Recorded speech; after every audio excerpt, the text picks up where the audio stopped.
জুলাই সনদ বাস্তবায়নের সঙ্গে গণভোটের কোনো সম্পর্ক নেই বলে মন্তব্য করেছেন আইন বিচার ও সংসদ বিষয়ক মন্ত্রী অ্যাডভোকেট মোহাম্মদ আসাদুজ্জামান। শনিবার দুপুরে ঝিনাইদহের শৈলকুপা উপজেলার ধাউরা গ্রামে খাল খনন কর্মসূচির উদ্বোধনী অনুষ্ঠানে প্রধান অতিথির বক্তব্যে তিনি এ মন্তব্য করেন। জুলাই সনদের কোনো বৈধতা থাকবে কি না, ভাইরা আমার, এখানে প্রতারণার ভাব। জুলাই সনদ থাকা না থাকার উপরে গণভোটের ভোট বাতিল হওয়া না হওয়া নির্ভর করে না। জুলাই সনদ নিজেই স্বতন্ত্র, স্বকীয় এবং কার্যকরী।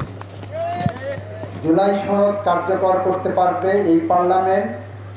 জুলাই সনদ কিভাবে কার্যকর হবে সেটাও জুলাই সনদের মধ্যেই বলে দেওয়া আছে। সুতরাং জুলাই সনদের সাথে গণভোটের বাতিল হওয়া না হওয়ার কোনো সম্পর্ক নাই, এটা আমরা পার্লামেন্টে সুস্পষ্ট হয়ে বলেছি। বিএনপি জুলাই সনদকে ধারণ করে হৃদয়ে, বিএনপি জুলাই সনদকে চেতনায় ধারণ করে। বিএনপি বিশ্বাস করে জুলাই সনদ এদেশের জুলাই আগস্টে 2024-এর জুলাই আগস্টে ছাত্র জনতা রক্তের 72 ঘন্টা ময়েশ্চার লক সমৃদ্ধ লিলি বডি ওয়াশ শিয়া বাটারের গুডনেস স্কিন রিপেয়ার করে রাখে সফট ও গ্লোয়িং।